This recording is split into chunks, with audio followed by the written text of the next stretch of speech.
Good morning everyone. তো আজকে চলে এলাম আবার একটু নতুন ব্লগ নিয়ে। আশা করছি তোমরা সবাই খুব ভালো আছো, আমিও খুব ভালো আছি। অমনি সকাল হয়েছে, অমনি তোজ্জোর শুরু হয়ে গেছে।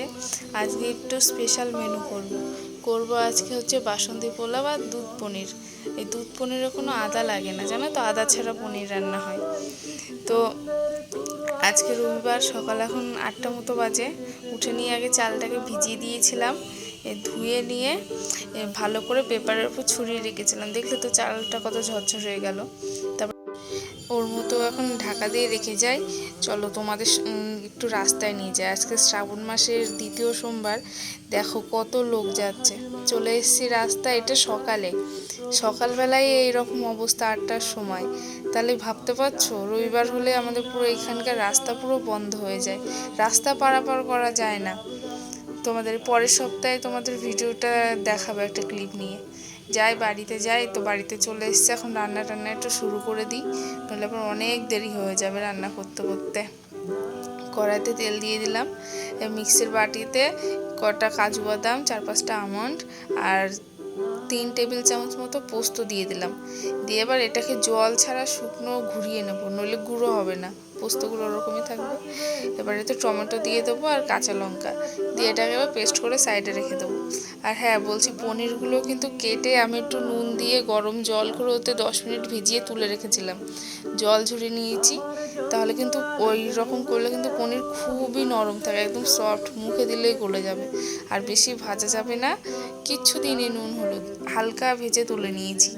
এবার কড়াইতে তেল দিয়ে ওতে দারচিনি, এলাচ আর সামান্য একটু সাজিরে ফোড়ন দিয়ে দেবো, লাস্টে দেবো। আর দিয়ে যে পেস্টটা করে রেখেছিলাম মশলার, সেটা দিই। এতে কিন্তু আমি কোনো আদা দিইনি, কোনো জিরে দিইনি, আদা ছাড়া। এবার এটাকে ভালো করে কষতে হবে নেড়ে চেড়ে, যতক্ষণ না তেল ছাড়বে। দেখো তেলটা আবার ছেড়ে দিয়েছে। এবার এতে 1 কাপ দুধ দিয়ে দিলাম, এর জন্য এর নাম দুধ পনির। গ্রেভিটা হবে পুরো সাদা সাদা। এবার আর একটু লাগবে, তাই ওই বাটিটা ধুয়ে একটু জল দিয়ে দিলাম, মিক্সির বাটিটা ধুয়ে। এবার ওটা ফুটতে থাক একটু। আর তোমরা তো প্রথমেই দেখলে চালের ভেতরে আগে আদা, কাঁচা লঙ্কা, সামান্য একটু জিরে গুঁড়ো আর ঘি আর নুন দিয়ে ভালো করে মেখে রেখে দিয়েছিলাম। ওটা কিছুক্ষণ ম্যারিনেট হতে থাক। আর হলুদ দিয়েছিলাম, ভুলে গেছিলাম, এই হলুদ দিয়ে ওটাকে ঢেকে রেখে দিয়েছিলাম। এবার এই যে পনিরটাকে দিয়ে দিলাম, পনিরটাকে দিয়ে বেশি ফুটানো যাবে না, ব্যাস হয়ে গেছে, রান্না শেষ। একটু নুনটা দেখে নিই, হ্যাঁ ঠিক আছে। এবার একটু কাসুরি মেথি শুকনো তাওয়ার উপরে নেড়ে দিয়ে দিলাম নামানোর আগে। এবার কড়াইতে তেল আর ঘি দিয়ে দিয়েছি। দিয়ে এবার কাজু বাদাম আর কিশমিশ ভিজিয়ে রেখেছিলাম সকালবেলা, সেগুলোকে এবার হালকা ভেজে নেবো। কিশমিশগুলো বেশি ভাজা যাবে না, বাদামগুলো একটু ভাজলে অসুবিধা নেই।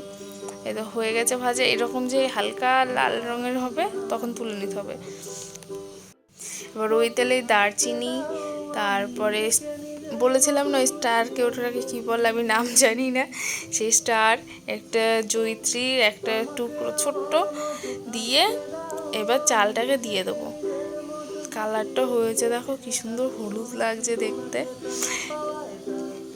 এবার এটাকে আচ্ছা করে নাড়িয়ে চাড়িয়ে ভেজে নিতে হবে। এটাকে ভালো করে ভেজে নেব। এই পোলাওতে কিন্তু তোমার জল যতটা দেবে সেই মাপ অনুযায়ী, তুমি যদি 1 কাপ জল চাল তাহলে 2 কাপ জল দেবে। তো আমি 2 কাপ চাল নিয়েছিলাম, 4 কাপ জল দিয়ে দিলাম। দিয়ে আবার গ্যাসটা বাড়িয়ে 2 মিনিট রাখবো, তারপর গ্যাসটা কমিয়ে 3 মিনিট রাখবো।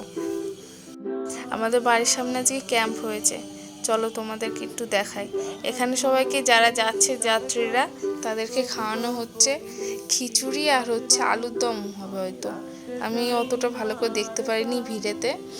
এখানে সবাইকে খাওয়ানো হচ্ছে। গোটা শ্রাবণ মাসে আমাদের এখানে এরকমই হয়, পুরো রাস্তায় তারকেশ্বর যেতে যেতে রোডের থেকে শুরু হয়, পুরো রাস্তায় এরকম ক্যাম্প হয়। আমাদের বাড়ির সামনে হয়েছে পুরো আজকে। এই সামনের সপ্তাহতেও হবে আমাদের বাড়ির সামনে, এখন প্রত্যেক সপ্তাহতে হয়। সবাইকে জল খিচুড়ি দেওয়া হচ্ছে, ওই পাশে রান্নার ব্যবস্থা হয়েছে। ভেতরটা খুব কাদা, বৃষ্টি হয়েছে তো ওর জন্য আর ঢুকলাম না, নাহলে রান্নার জায়গাটা তোমাদের দেখাতে পারতাম।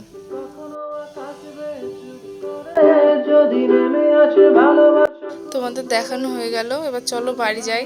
আমি আবার পোলাওটা বসিয়ে রেখে এসেছি, যে দেখি কি অবস্থা।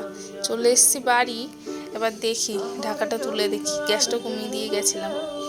হ্যাঁ এই দেখো পুরো জল শুকিয়ে গেছে। এইবার এটাকে নাড়াচাড়া করে নেবো। দেখেছো, আর যেটুকু ভেজা ভেজা আছে ওই একটু চিনি টিনি দেবো, দিয়ে এই একটু ঠান্ডা হলে জলটা ঝরে যাবে। এবার ওপর থেকে বাদামগুলো ছড়িয়ে দেবো, যে ভেজে রেখেছিলাম বাদাম আর কিশমিশ। এবার চিনি দিয়ে দেবো স্বাদ মতো, আর একটু নুনটা একটু দেখে নেবো ঠিক হয়েছে নাকি। তোমরা তো জানোই আমার আবার নুন কম হয়, একটু নুন কম করে দিই। এবার ঘি দিয়ে দেবো লাস্টে। ঘিটা একদম লাস্টে দিলে গ্যাসটা বন্ধ করে, তখন ঘিয়ের পুরো গন্ধটা থেকে যায়। তাহলে নইলে আমার মনে হয়, তোমাদের কি মনে হয় আমি জানি না, আমার মনে হয় ঘিয়ের গন্ধ চলে যায়। ওই যে গ্যাসটা বন্ধ করে, দেখেছো এখনই কতটা ঝরঝরে হয়েছে। যেটুকু দেখছো ওটুকু ঠান্ডা হওয়ার পরে ঠিক হয়ে যাবে। একটুখানি জয়িত্রী না সরি যাই ঘষে দিয়ে দিলাম, ব্যাস রান্না। তোমাদেরকে বলেছিলাম না একটা রাতের ক্লিপ নিয়ে তোমাদেরকে দেখাবো। এই দেখো রাস্তার অবস্থা দেখেছো, আর সামনে যেটা দেখতে পাচ্ছ ওটা আমাদের পাড়ার মন্দির, ওইটা আমাদের বারোয়ারি মন্দির, কালী মন্দির। তো দেখো আজকে একটু বাবুকে নিয়ে ডাক্তারের কাছে যাওয়ার কথা ছিল, একটু শরীরটা একটু খারাপ আছে। তো আর যেতে পারলাম না, ডাক্তারবাবুকে ফোন করে ওনার থেকে ওষুধ নিয়ে নিলাম। ওষুধ ছিল বাড়িতে, খাইয়ে দিয়েছি। তো ভিডিওটি আজকে এখানেই শেষ করছি। আপনারা সবাই ভালো থাকবেন, সুস্থ থাকবেন, সাবধানে থাকবেন। আর যদি আমাদের ভিডিওটি ভালো লাগে তাহলে please like, comment and share করে দেবেন। আমার চ্যানেলটাকে একটু সাবস্ক্রাইব করে দেবেন। তো আজকের মতো বিদায় জানাচ্ছি, দেখা হবে পরের অন্য একটি ব্লগে। টাটা, সবাই সাবধানে থাকবেন।